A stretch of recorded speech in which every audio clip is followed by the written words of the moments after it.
Mari kita berdoa Bapak Ibu. Kami bersyukur pada pagi hari ini Tuhan. Kami ada di tempat ini kembali dengan sukacita dan kebahagiaan di dalam Engkau. Kami bersyukur atas segala apa yang Engkau karuniakan, termasuk iman dan kepercayaan kami yang tidak pernah putus dan pudar, karena Engkau telah mengaruniakan kepada kami semua. Pada pagi hari ini, kami rindu dan haus lapar akan kebenaran kasih-Mu, kebenaran firman-Mu. Mari datanglah, penuhilah hati kami Tuhan. Puaskan hati dan jiwa kami oleh firman Tuhan itu sendiri. Berkati hamba-Mu yang akan menyampaikan kebenaran-Mu pada pagi hari ini. Hamba-Mu yang sangat lemah dan kekurangan. Tuhan tolong mampukan, supaya apa yang keluar dari mulut hamba-Mu itu perkataan-Mu sendiri, itu hikmat-Mu sendiri, bukan pengetahuan hamba-Mu sendiri, tetapi isi firman-Mu sendiri. Urapi, berikan roh keberanian, dan seluruh jemaat-Mu yang mendengarkan, baik yang ada di dalam gereja ini maupun dimanapun mereka berada, di rumah mereka, Tuhan berkati. Biarlah mereka mendapatkan kasih-Mu juga, dan kepuasan yang dari Engkau oleh karena firman Tuhan. Di dalam Kristus Yesus, kami siap mendengarkan akan kebenaran Tuhan pagi hari ini. Setiap kita yang siap mendengarkan firman Tuhan, katakan sama-sama, amin. Saya persilakan untuk teman-teman yang melayani duduk kembali. Shalom Bapak Ibu jemaat yang terkasih. Sekali lagi saya sampaikan shalom. Bapak Ibu yang terkasih, saya bersyukur sekali kita bisa beribadah pada pagi hari ini kembali, dan terlebih khusus saya diberikan kepercayaan untuk menyampaikan kebenaran firman-Nya. Tetapi sebelum saya melanjutkan khotbah saya pada pagi hari ini, saya ingin bertanya sesuatu kepada Bapak Ibu. Pertanyaan pertama harus dijawab. Pertanyaan kedua dan seterusnya boleh dijawab, juga boleh tidak dijawab. Siap? Apa kabar Bapak Ibu? Baik. Apakah Bapak Ibu jemaat terkasih pada pagi hari ini berbahagia? Berbahagia? Puji Tuhan. Ada yang enggak berbahagia? Yang belum berbahagia? Nah, ini pertanyaan yang 2 dan 3 ini boleh dijawab. Nanti saya akan tanyakan kembali setelah mengakhiri khotbah ini. Bapak Ibu yang terkasih, beberapa minggu kemarin ini kita telah mendapatkan satu kebenaran firman Tuhan tentang khotbah Tuhan Yesus di atas bukit, yaitu kebahagiaan. Berbahagialah yang miskin di hadapannya, berbahagialah mereka yang lemah lembut, dan seterusnya. Dan pada hari ini saya diberikan kesempatan untuk menyampaikan yang paling terakhir, ya, di ayat yang ke-10 dan 11, 12.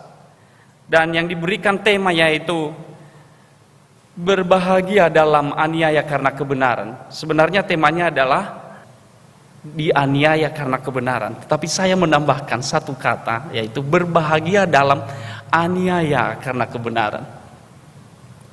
Bapak Ibu yang terkasih, satu tujuan hidup manusia di dunia ini, termasuk kita yang ada di tempat ini yang sedang beribadah hari ini, salah satu yang utama adalah kebahagiaan.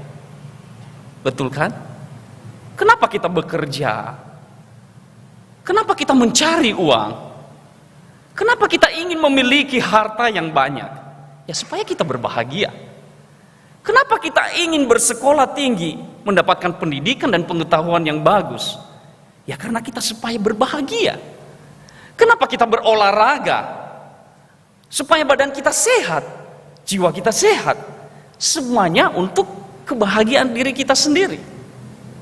Kenapa kita ingin melihat anak-anak kita bergembira, tercukupi, mereka sekolah dengan baik? Karena kita ingin berbahagia, bukan? Itu sudah hal yang normal di dunia ini sebagai manusia, makhluk yang ingin dibahagiakan. Tetapi pertanyaannya adalah, apakah rumus di dalam Alkitab kebahagiaan yang dimaksud hanya sebatas itu untuk mendapatkan kebahagiaan? Kristus selalu memberikan standar yang sangat tinggi di dalam setiap apa yang dia tuntut kepada umatnya, termasuk di dalam kebahagiaan. Kebahagiaan di dalam Alkitab sangat berbeda dengan kebahagiaan yang ada di dalam dunia ini. Makanya hari ini berkaitan sekali dua kata, berbahagia dan menderita. Ini yang harus kita bahas hari ini. Sebelum kita lanjutkan, mari kita akan baca di dalam Matius pasal 5 ayat yang ke-10 sampai 12. Saya akan membacakan ayatnya yang ke-10 dan Bapak Ibu membacakan ayatnya yang ke-11, dan bersama-sama nantinya kita akan membacakan di dalam ayatnya yang ke-12. Matius pasal 5 ayat yang ke-10 sampai 12, demikianlah firman Tuhan. Berbahagialah orang yang dianiaya oleh sebab kebenaran, karena merekalah yang mempunyai kerajaan sorga.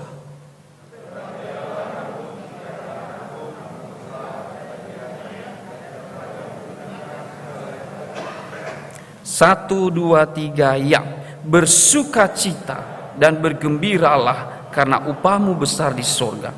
Sebab demikian juga telah dianiaya nabi-nabi yang sebelum kamu. Saya akan membacakan kembali supaya lebih jelas. Berbahagialah orang yang dianiaya oleh sebab kebenaran, karena merekalah yang mempunyai kerajaan sorga. Berbahagialah kamu jika karena aku, yaitu Yesus, kamu dicela dan dianiaya, dan kepadamu difitnahkan segala yang jahat. Bersukacita dan bergembiralah, karena upahmu besar di sorga. Sebab demikian juga telah dianiaya nabi-nabi yang sebelum kamu. Bapak Ibu saudaraku yang terkasih, ayat yang kita baca tadi kelihatannya sangat kontradiksi atau bertolak belakang. Kalau dunia mengajarkan, bila engkau ingin berbahagia, lakukanlah apa saja yang menyenangkan hatimu, maka engkau akan berbahagia. Tetapi Alkitab hari ini mengajarkan kita, Yesus sendiri berkata bahwa berbahagialah orang yang dianiaya atau ada di dalam penderitaan. Ini kan bertolak belakang. Masa orang yang sedang menderita terus bisa berbahagia? Kan ini lucu sekali. Tetapi itulah yang namanya paradoks. Paradoks adalah sesuatu kata yang kelihatannya pada umumnya bertolak belakang atau tidak sesuai, mengalami kontradiksi, tetapi sebenarnya di dalamnya ada kebenaran sejati. Nah, ini yang disampaikan Yesus pada hari ini buat kita semua, jemaat yang terkasih. Apa maksud Yesus berkata bahwa berbahagialah bila engkau dianiaya karena aku? Karena ketika kita percaya kepada Kristus, itu tidak barang mudah, Bapak Ibu. Banyak orang berkata bahwa mengikut Yesus sangat enak. Ya enak. Enak buat jiwa kita, enak buat hati kita. Tetapi sebenarnya tidak enak bagi daging kita, bukan? Sangat sulit, sangat tidak nyaman mengikut Yesus. Jemaat mula-mula ketika mereka mengikut Yesus bukan seperti kita pada hari ini, yang duduk di ruangan yang penuh AC, dingin, dan menikmati hadirat Tuhan bersama-sama, memuji, menikmati suara musik yang baik, ada mikrofon yang jelas. Tapi ketika jemaat mula-mula percaya kepada Kristus, apa yang mereka alami? Yang mereka alami adalah siksaan, aniaya, penderitaan, dibuang. Ketika mereka mengatakan aku percaya dan mengikut Kristus, maka di saat itu juga mereka menjadi orang buangan, Bapak Ibu. Mereka orang yang harus mengalami penderitaan, bahkan kematian, kehilangan nyawa mereka. Dan bukan hanya itu saja, bukan hanya pribadi mereka yang mengalami penderitaan, tetapi seluruh isi rumah mereka. Makanya ketika Paulus berkata kepada kepala penjara waktu Paulus keluar dari penjara itu, dia berkata, keselamatan telah terjadi padamu. Satu orang diselamatkan, maka seisi rumahnya diselamatkan. Karena apa? Saat itu juga dia ada di dalam ancaman, Bapak Ibu. Stefanus juga sudah membuktikan ketika dia percaya kepada Kristus, menyatakan kebenaran, menyaksikan kebenaran Injil itu dalam hidupnya. Apa yang dia alami? Apakah enak-enak seperti kita saat ini? Tidak enak, Bapak Ibu. Dia mati dirajam oleh orang-orang Yahudi saat itu. Mungkin saat ini kita belum mengalami penderitaan secara fisik, Apakah saya mau bertanya lagi? Dulu saya pernah bertanya tentang hal ini. Apakah ada jemaat di tempat ini yang pernah mengalami dilempar batu oleh orang lain karena menyampaikan kebenaran firman Tuhan di luar sana? Saya masih belum mendengarkan sampai hari ini. Saya sendiri belum mengalami penderitaan secara fisik karena orang lain menganiaya saya. Meskipun hampir saja. Hampir, tetapi tidak jadi. Dan itu menyakitkan. Mungkin kita tidak mengalami penganiayaan, penderitaan secara badani, tetapi hari ini Bapak Ibu, sebenarnya kita juga sedang mengalami penderitaan. Ketika kita percaya kepada Kristus itu sangat sulit. Karena apa? Dulunya kita senang melakukan dosa. Daging kita senang dengan dosa-dosa kita.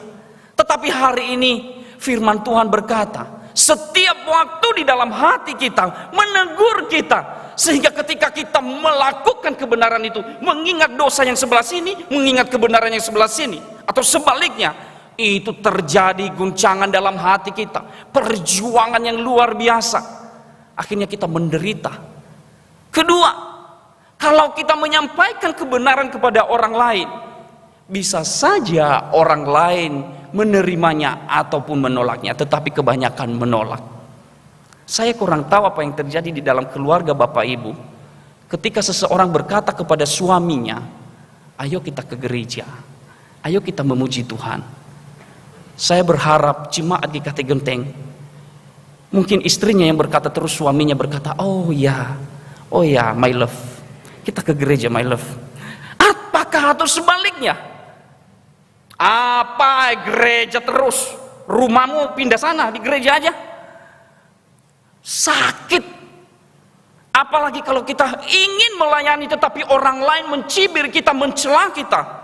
Kristen, apa itu iman? Kalau kita suka berdoa tetapi ada orang lain berkata kepada kita, terlalu alim, munafik. Bapak Ibu, itu sakit di sini, sakitnya tuh di sini. Cobalah katakan kebenaran kepada orang yang menolak Anda, pasti merasakan sakit. Nah, inilah penderitaan-penderitaan. Sehingga Yesus berkata, berbahagialah orang yang dianiaya oleh sebab kebenaran, karena mereka lah yang punya kerajaan surga. Tetapi ketika kita melihat judulnya tadi bahwa berbahagia karena penderitaan di dalam Kristus, jangan cari-cari masalah terus lalu Anda menderita, terus lalu ngomong ini penderitaan dari Kristus. Tidak Bapak Ibu, bukan berarti itu artinya. Bapak Ibu yang terkasih di dalam Kristus Yesus, setelah Yesus berkata demikian, terus apa yang menjadi prinsip kita dalam hidup ini, prinsip firman ini buat kita yang kita ambil? Apa artinya berbahagialah orang yang dianiaya sebab kebenaran? Kenapa kita harus berbahagia? Apa alasannya? Jangan suka mengatakan berbahagia di dalam Kristus, di dalam penderitaannya, di dalam mengikut Dia, tetapi tidak ada alasan sama sekali. Kristus selalu memberikan ada alasan-alasan yang paling penting yang Dia berikan kepada kita. Pertama, ada beberapa hal yang saya sampaikan hari ini Bapak Ibu. Ada 3 alasan mengapa penderitaan di dalam Kristus merupakan suatu kebahagiaan bagi setiap orang percaya.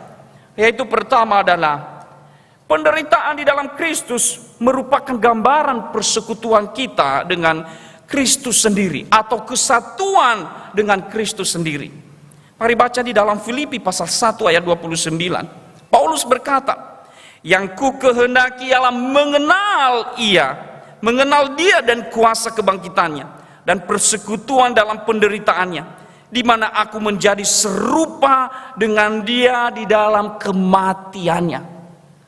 Jadi kalau kita sebagai orang Kristen, orang percaya kepada Kristus, orang yang sudah mengikut Kristus, kalau kita menderita karena kebenaran itu, maka berbahagialah Bapak Ibu, karena itu membuktikan bahwa Anda sudah bersekutu di dalam Kristus itu sendiri.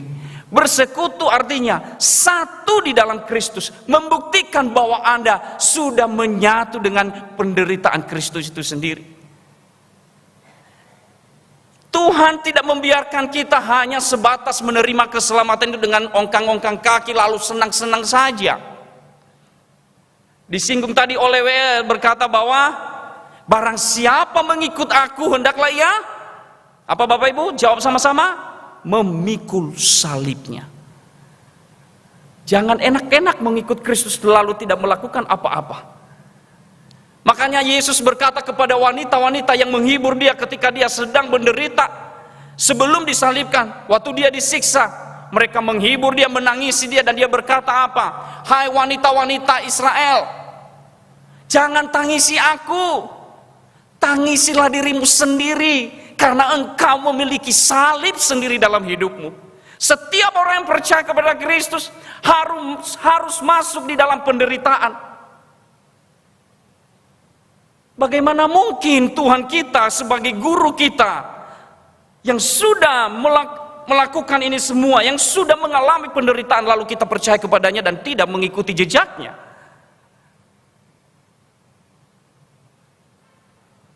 Murid tidak lebih besar daripada gurunya, ya kan? Dalam hal ini murid harus bisa mengikuti gurunya. Penderitaan Kristus pun itu adalah bagian kita. Jadi berbahagialah kalau engkau melakukan kebenaran firman Tuhan, lalu engkau menderita di sana. Bapak Ibu dan saya menderita di sana, sakit rasanya, bisa ada tangis dalam mengikuti Dia. Tapi percayalah, berbahagialah, karena engkau sendiri sedang bersekutu, merasakan kesatuan di dalam Kristus Yesus. Itulah persekutuan kita di dalam Kristus Yesus. Kita sedang mengaplikasikan bahwa aku sedang menyatu di dalam Kristus itu sendiri. Amin Bapak Ibu. Jadi kalau sudah mengerti ini, kita akan semakin percaya, semakin kuat di dalam hadiratnya, bahwa apapun yang terjadi dalam hidupku untuk mengikut Kristus, maka aku harus tetap bahagia. Kedua adalah penderitaan di dalam Kristus merupakan bukti pertobatan kita dan kasih karunia-Nya. Kenapa saya berkata, saya memberikan poin penderitaan di dalam Kristus merupakan bukti pertobatan kita dan kasih karunia-Nya. Mengalami penderitaan Kristus adalah seperti yang dibacakan tadi, sebagai petunjuk hidup baru bagi kita, bahwa membuktikan itu adalah pertobatan kita. Tidak ada pertobatan tanpa penderitaan. Pertobatan tanpa penderitaan adalah kemustahilan, Bapak Ibu. Jadi kalau engkau mengatakan aku sudah bertobat, aku sudah berubah, tetapi engkau tidak mengalami penderitaan, saya khawatir. Penderitaan yang dimaksudkan apa? Dulunya kita senang loh tinggal di dalam perzinahan kita. Dulunya kita senang dengan dosa-dosa kita. Dulunya kita senang dengan perbuatan gelap kita. Tetapi hari ini waktu kita percaya bertemu dengan Kristus, kita diubahkan. Kita berubah menjadi orang yang dikuduskan, orang yang dipisahkan oleh di antara dunia. Dan itu sakit rasanya menderita. Untuk berubah, menuju perubahan itu Bapak Ibu, tidak segampang membalikan telapak tangan ini. Butuh proses yang berkepanjangan. Termasuk hamba Tuhan yang sering berbicara di depan ini, mereka juga mengalami perjuangan di dalam pertobatan mereka. Makanya dikatakan ini adalah perjuangan orang-orang kudus. Ada jatuh bangunnya. Untuk menjadi orang yang lemah lembut, seorang yang emosional, yang sering marah-marah dulunya, tapi ketika percaya kepada Kristus, dia harus mampu menjadi orang yang tidak marah-marah lagi. Itu tidak mudah. Memang saya melihat jemaat GKT Genting ini nggak ada orang yang marah-marah, semua lemah lembut semua. Yang senyum tersinggung. Nggak mudah Bapak Ibu. Orang yang suka maki-maki dulunya menjadi orang yang tidak suka maki-maki. Tidak mudah.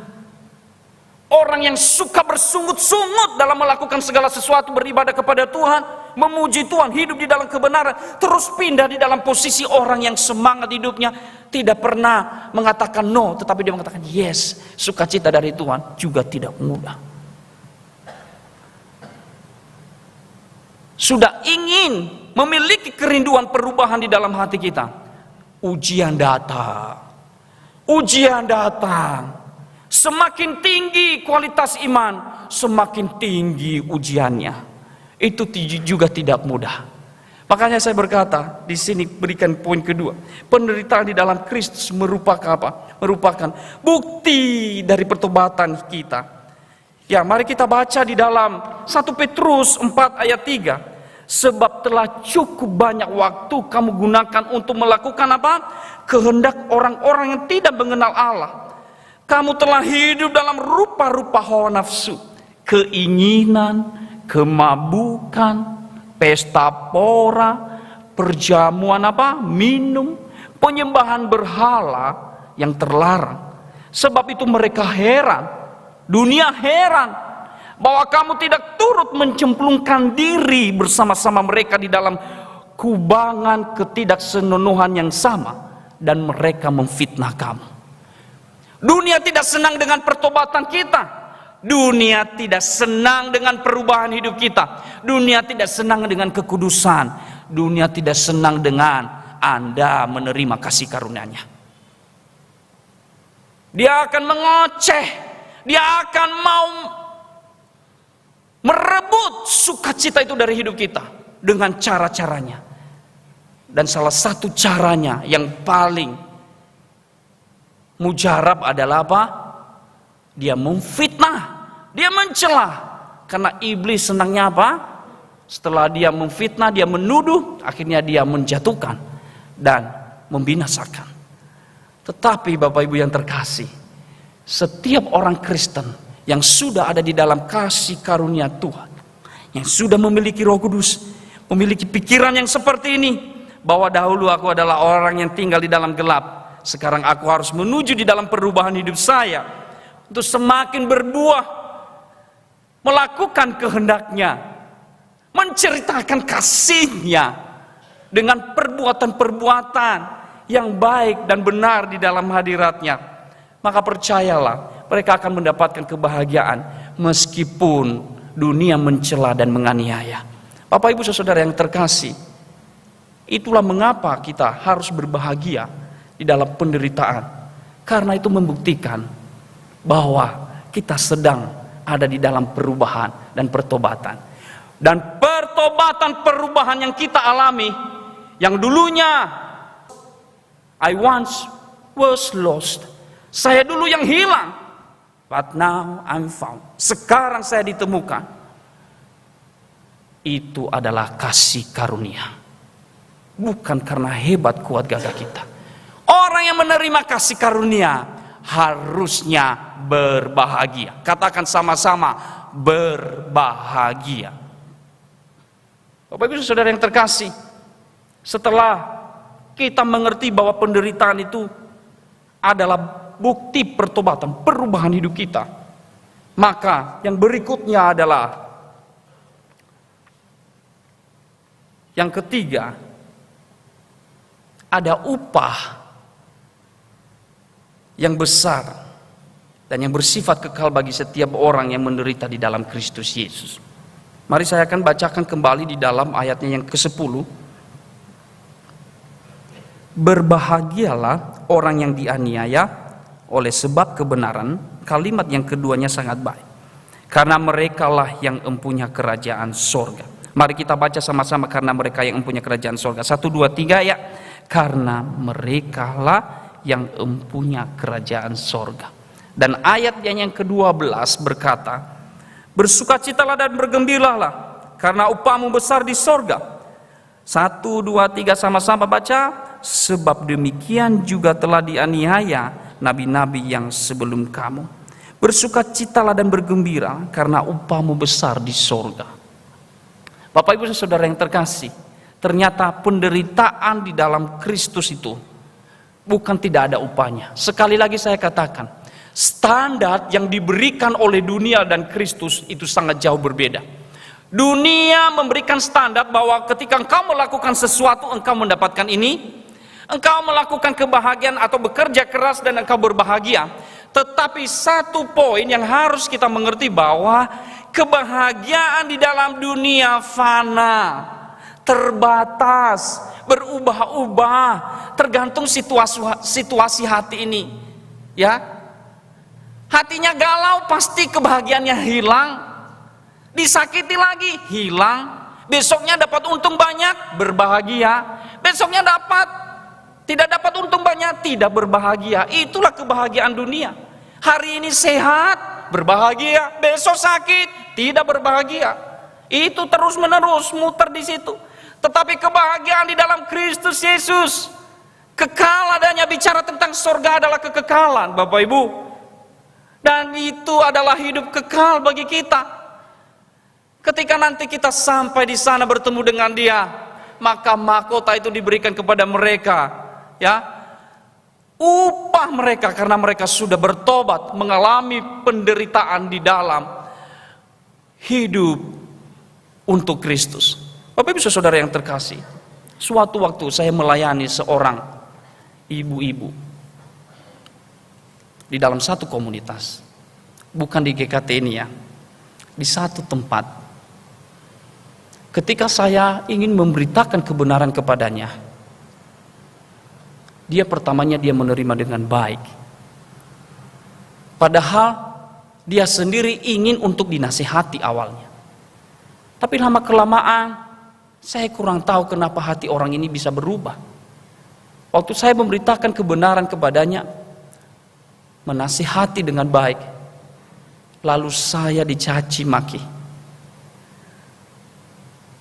Saya diomongin macam-macam. Bahkan dibilang gini, ngapain sih kamu itu pelayanan seperti itu? Saya direndahkan Bapak Ibu. Jujur saya mengalami hal ini. Meskipun bukan fisik, tetapi ini batin saya yang sedang menderita saat itu. Karena awalnya orang ini sangat baik terhadap saya. Tapi puji Tuhan Bapak Ibu, setelah saya mengerti kebenaran firman Tuhan bahwa ketika Yesus menyatakan kebenaran di dalam pelayanannya, Dia tidak pernah membalas apapun. Dia berani menyampaikan kebenaran. Dan ketika ia dicaci maki karena kebenaran itu, dia tidak pernah membalasnya. Saya mengingat firman itu. Saya mengingat kejadian itu. Saya mengingat firman yang saya baca dan renungkan.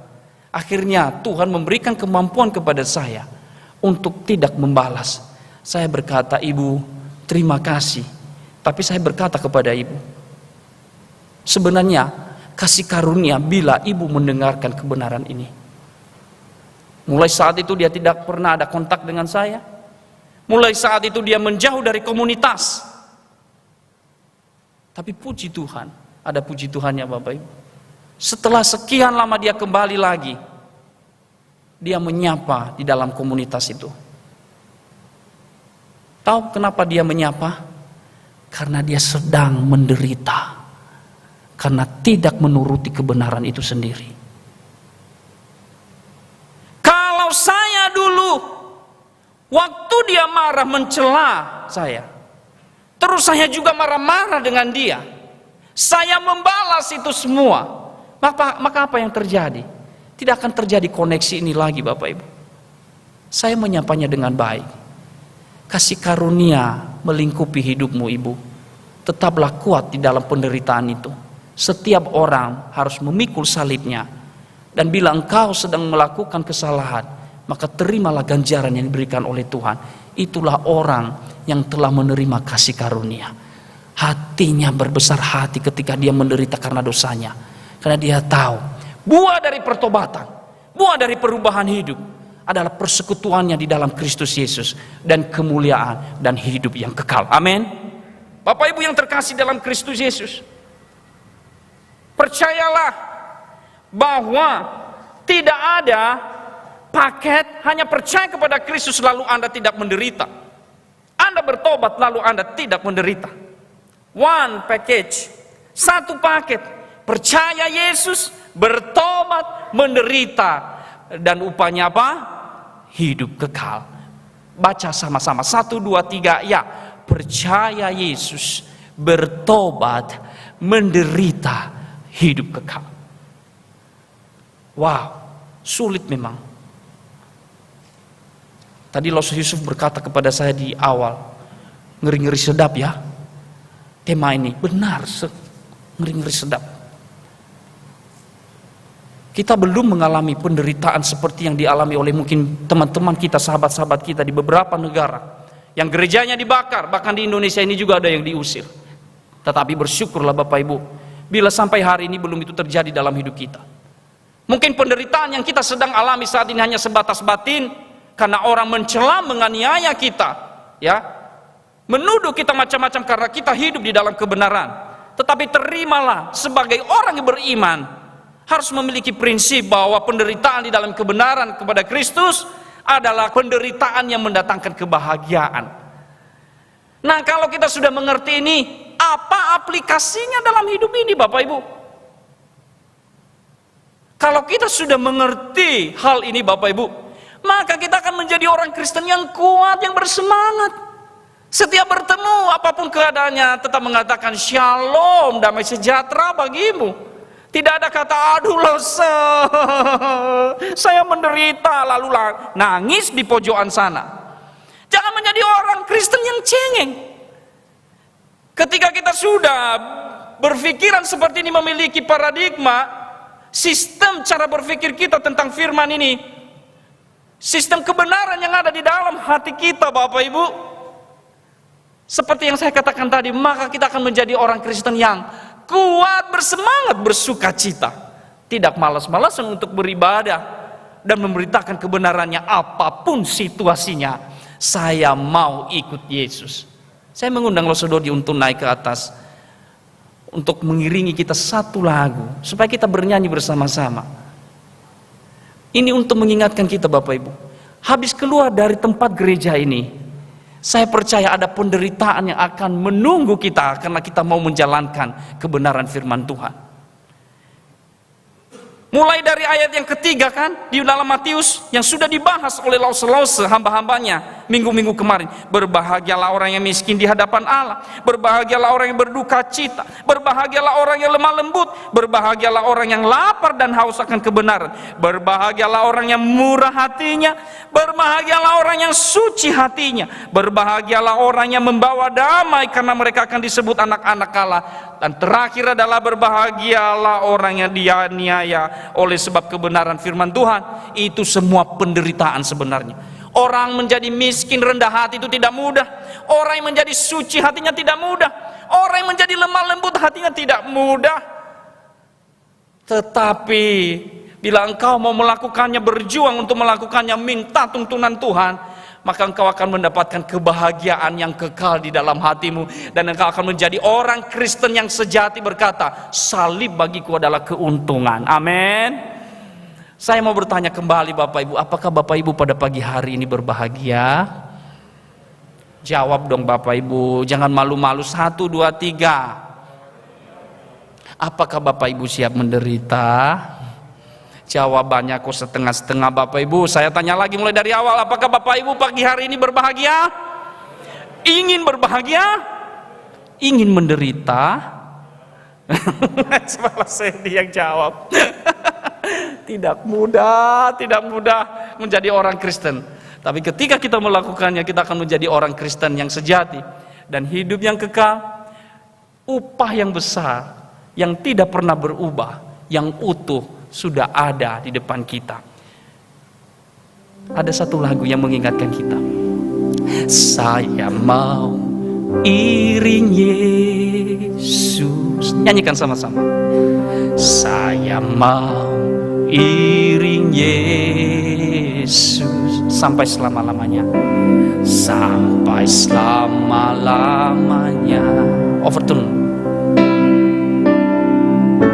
Saya mau iring Yesus. Saya mau iring Yesus. Saya mau iring Yesus. Amin. Sampai selama-lamanya. Meskipun saya susah,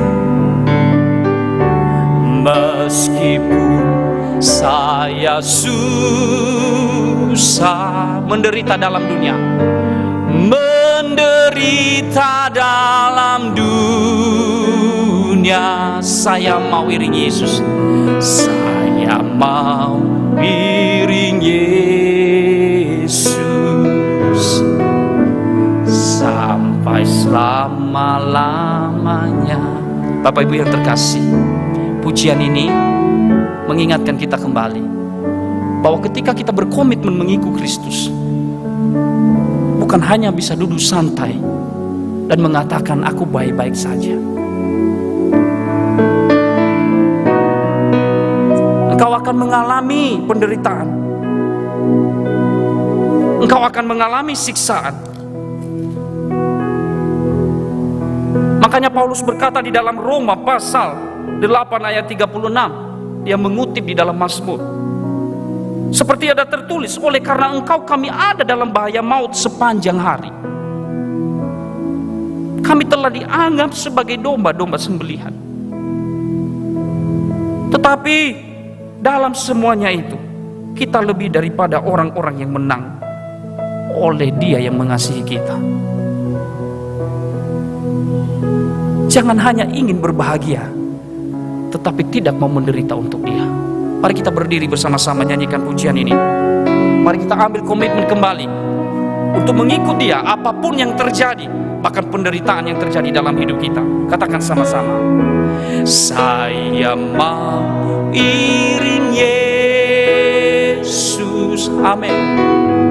Saya mau iring Yesus sampai selama-lamanya, sampai selama-lamanya. Sekali lagi katakan, saya mau iring Yesus. Saya mau iring Yesus. Benar Tuhan, ini hati kami. Saya mau iring Yesus. Yes Lord. Sampai selama-lamanya. Meskipun saya susah, meskipun saya susah, menderita dalam dunia, saya mau iring Yesus sampai selama-lamanya. Bapak Ibu yang terkasih, Bapak Ibu jemaat yang terkasih, saya tahu tidak mudah untuk hidup di dalam kekristenan kita. Ada penderitaan yang menunggu kita, baik ketika kita berbicara kebenaran dan hidup di dalam kebenaran, di dalam lingkungan keluarga kita, di dalam lingkungan pekerjaan kita, di dalam dunia yang semakin berdosa ini. Itu tidak akan mudah. Ada yang mencela Bapak Ibu. Sebagai hamba Tuhan juga tidak mudah untuk memberitakan kebenaran di depan ini. Ada banyak hamba Tuhan yang mungkin meninggalkan keluarganya. Itu pun penderitaan bagi mereka. Saya sendiri meninggalkan mama saya di sana, jauh di sana.